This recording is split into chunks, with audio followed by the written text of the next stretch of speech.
kami bergabung, ya tentu nanti otomatis calon presiden dan wakil presiden akan ditentukan oleh Pak Prabowo, Gus Muhaimin, Pak Erlangga, Bang Zulhas, dan juga Pak Mardiono. Ya, kalau nanti PDIP ikut, tentu Bu Mega akan ikut bersama-sama untuk ada frekuensi yang sama ya, ada kecocokan. Ada kesamaan frekuensi yang sama. Jadi dengan Caimin kami masuk timnya Pak Jokowi sebenarnya. Gini, kami senang sekali. Kenapa? Karena ini kelihatan bahwa teman-teman di koalisi 5 partai ini menunjukkan sikap satria gitu. Pada saat misalnya masing-masing mungkin agak berat melawan Anies Baswedan, Demokrat, Nasdem, dan PKS, kemudian mencoba bergabung menjadi satu agar bisa punya peluang menang lebih besar. Itu satu hal yang sangat positif karena inilah demokrasi kita. Tidak dengan misalnya berupaya karena takutnya Anies Baswedan. Selamat datang di channel Firman Panipahan. Kita telah menyaksikan bahwa bacotan politik sudah dimulai di tanah air sejak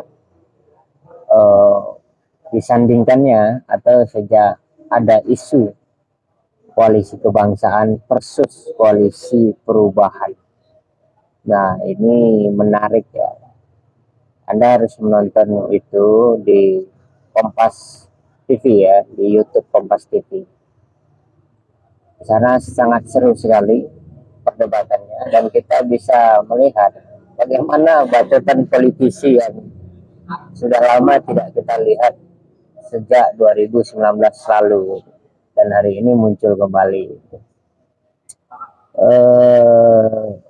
Pertama, saya ingin menjelaskan terlebih dahulu bahwa koalisi kebangsaan itu adalah wacana yang dibuat atau kemudian dibuat semacam koalisi besar ya, yaitu gabungan dari dua koalisi KIB, Koalisi Indonesia Bersatu, kemudian KIR, Koalisi Kebangkitan Indonesia Raya.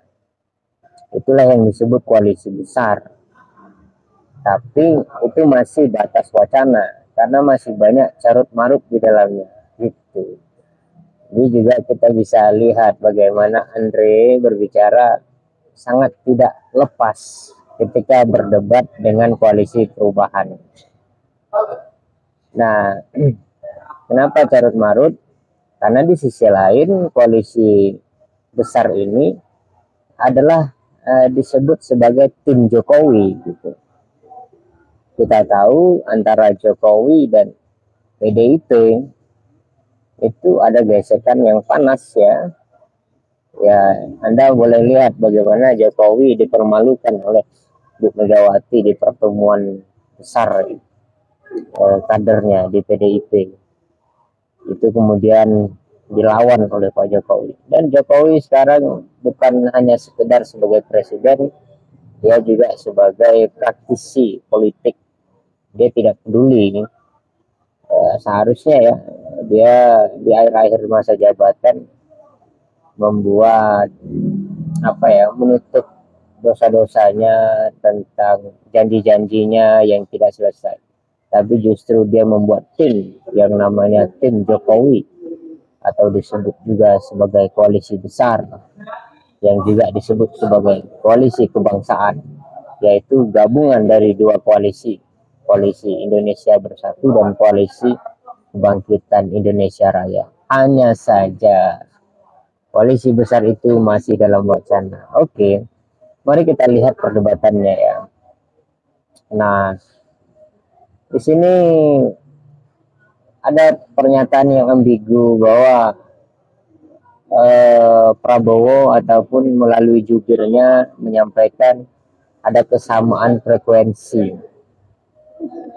Nah, persamaan frekuensi ini apa yang dimaksud? Apakah persamaan tujuan? Ya, kalau persamaan tujuan untuk membangun bangsa ini, nah itu ya, membangun bangsa demi negara dan bangsa itu kan ungkapan-ungkapan politisi yang kita tahu lah itu bacotan semua. Tapi bagaimanapun kita harus percaya aja, karena ada juga politisi yang jujur gitu ya. Oke. Tapi ketika ditanya apakah itu mau melawan koalisi perubahan, berdirinya koalisi kebangsaan itu apakah untuk melawan Anies Baswedan, katanya tidak, ini kan, ini tambah ambigu lagi. Jadi apa gunanya ada dua koalisi tapi tidak melawan koalisi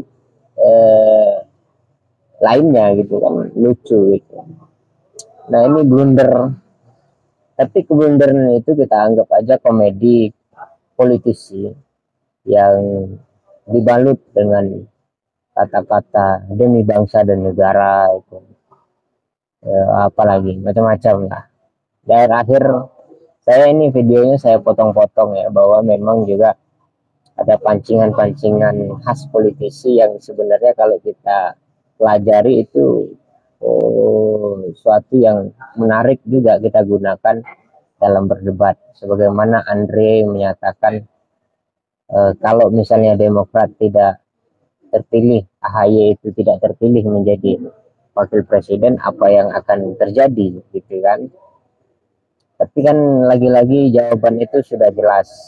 Demokrat sudah menyatakan melalui AHY bahwa wakil presiden Anies Baswedan itu ditentukan oleh Anies sendiri, dan koalisi perubahan sudah memastikan itu, semuanya sepakat. Kita tidak tahu di ujung, tapi sementara ini sudah sepakat gitu. Yang tidak jelas hari ini adalah koalisi kebangsaan. Sebagai wacana dia telah digulirkan seolah-olah adalah koalisi yang utuh, namun tidak ada capres dan cawapresnya. Aduh. Ya begitu kira-kira ya, tentang bacotan politik yang sudah dimulai. Dan Kompas TV membuat wadah itu, dan kita menyaksikannya dengan seksama, dan tidak perlu kita kemudian terjebak di dalam ungkapan demi bangsa dan negara itu. Kita sudah bertahun-tahun dan berkali-kali ditipu dengan kata-kata itu. Tapi kita nikmati saja, dan kita catat sebagai sejarah bahwa politisi kita itu pandai berbicara.